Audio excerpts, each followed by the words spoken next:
So, nerds, we're going to talk about the seasons now and how that's affected by essentially the rotation of the Earth around the Sun.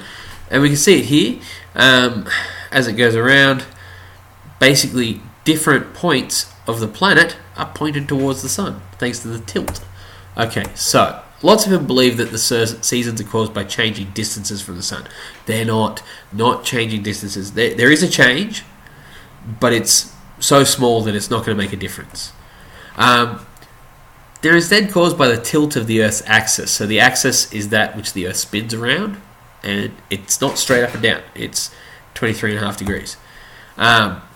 So 23.5 degrees. And it points in the same direction as we orbit the Sun, and that's Polaris, the North Star. It points directly at that. It's not that it's special, it's just that it would point towards that regardless. So as we orbit our Sun once a year, it always points in that direction. Okay, reasons for the seasons. So up here, it's a bit cooler than it is down here. And the reason for that is that, where are we? You get just as much sunlight between this arrow. So there's the arrow width, and here's the arrow width. You've got just as much sunlight between those arrow widths, as you can see, but they're spread over much larger areas at the poles. Okay, that's why it's colder at the poles than it is at the equator. All right.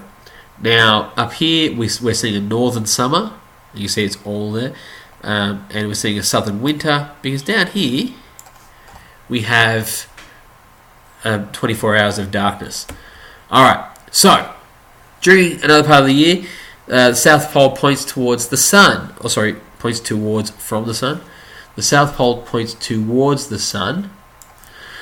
This season is, and it's hotter because the sun rays are more concentrated over a smaller area, so they're more intense, and that's summer. Okay. During part of the year, the South Pole tilts away from the Sun. So again, the sun rays are going to be spread further apart, and this is winter, and that means it's less intense. We also have changing length of days. So during the winter in the southern hemisphere, that's where we live, the day lasts less than 12 hours. Northern hemisphere day lasts more than 12 hours, and you can kind of see what that is. Like as it spins, you're in nighttime quicker, and here you're in daytime longer. So during the summer solstice, so that's the longest part of the summer day, the South Pole has it's